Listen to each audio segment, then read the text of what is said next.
Hey guys, so you guys know that I love my diffuser. I use it all day, just about every day, or just about all day, every day.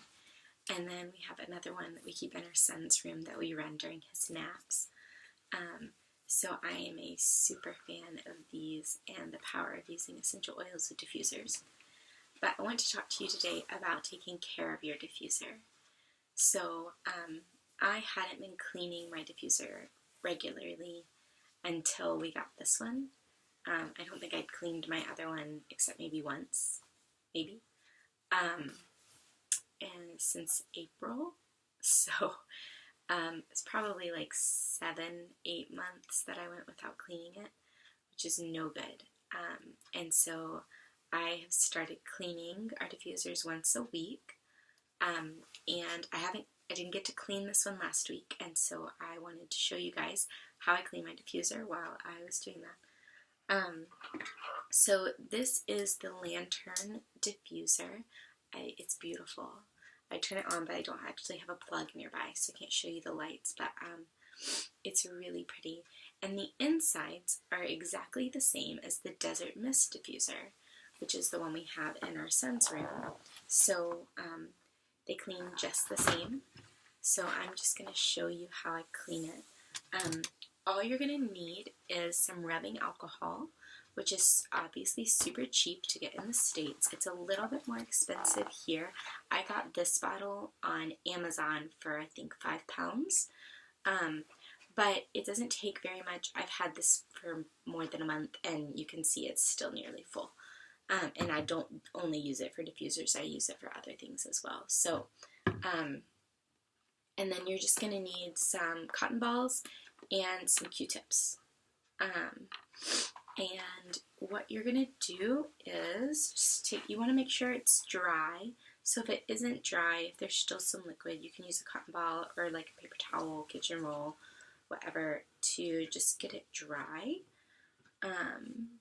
Make sure you dump it out. I thought this one was more dry than it was because we used it last night. So, and you'll see, since I didn't clean it last night, or didn't clean it last week, you can see there's a little bit of just residue. I don't know if you can even see that. Yeah, there you can. You can see there's just a little bit of the oil residue. The oils have just a little bit of color, and it depends on what plant they come from.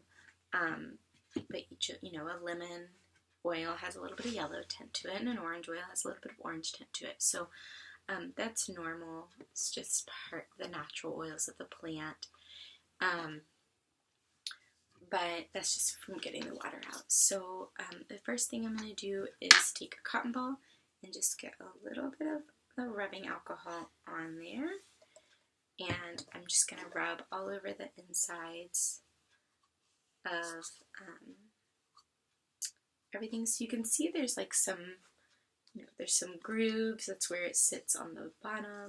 So just rubbing all around that, rubbing all the way up at the top, because it can definitely get concentrated up there.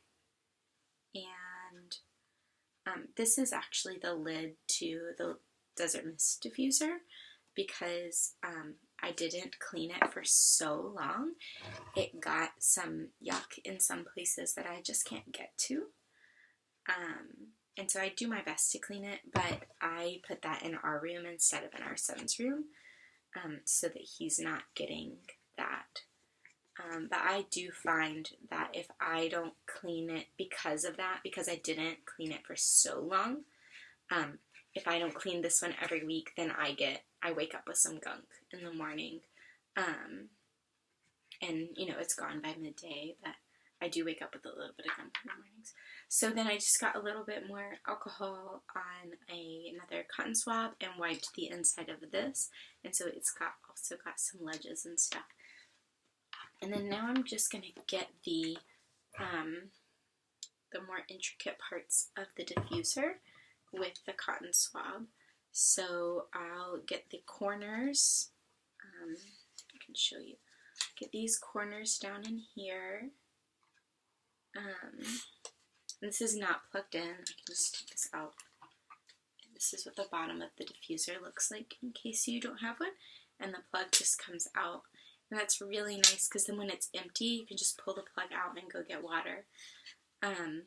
We actually do it a little bit differently. We keep a pitcher of water because this diffuser says to use room temperature tap water.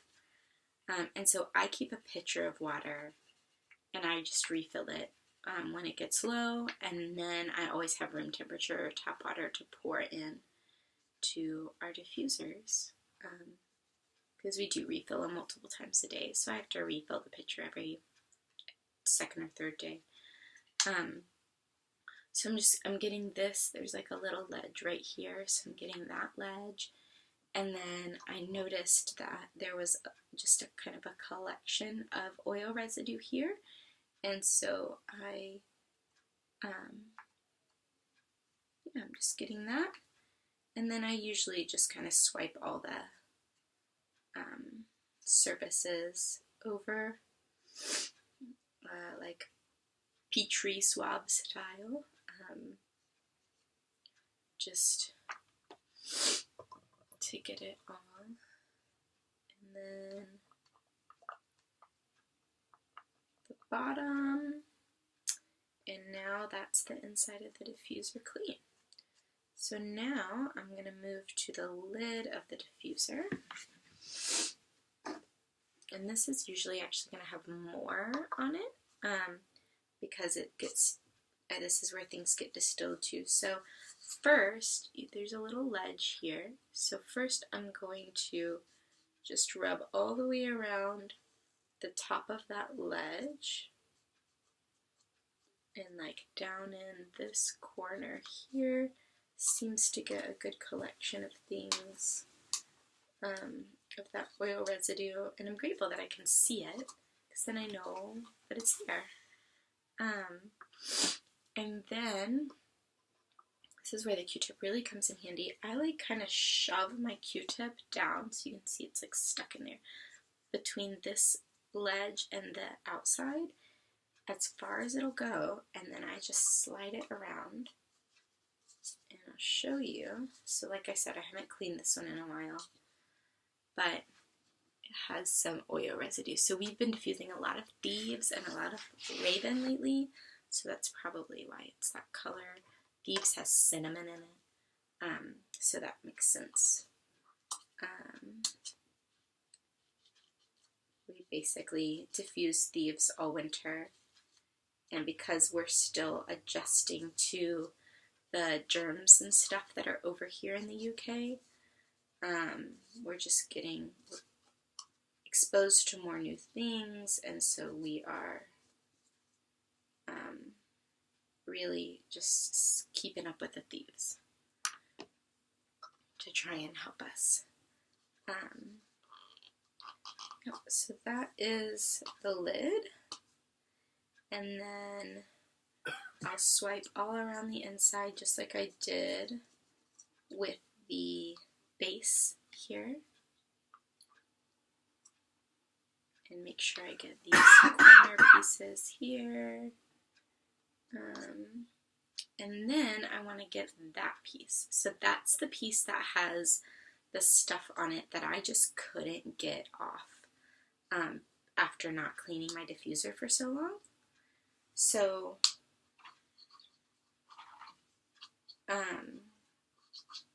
you know, it is just oil residue pieces, but it's also, because it's so I stick the Q-tip down in the top, and then I can look through here, because that piece is see-through. I can look and see what I'm getting and what needs got. But because of all the humidity here in this country, and also it is a humidifier, a cool mist humidifier, so I'm sure that there is some not so great things in there, and that's probably why I get just a little gunk in the mornings. It's been a little too long since I cleaned this again, so it's just taking a little more work.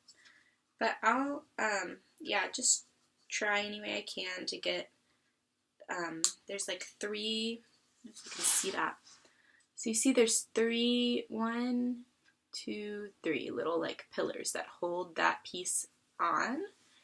And where the little like plastic rod meets this disc is usually where the collection happens. And so I just use the Q-tip to clean that as best I can.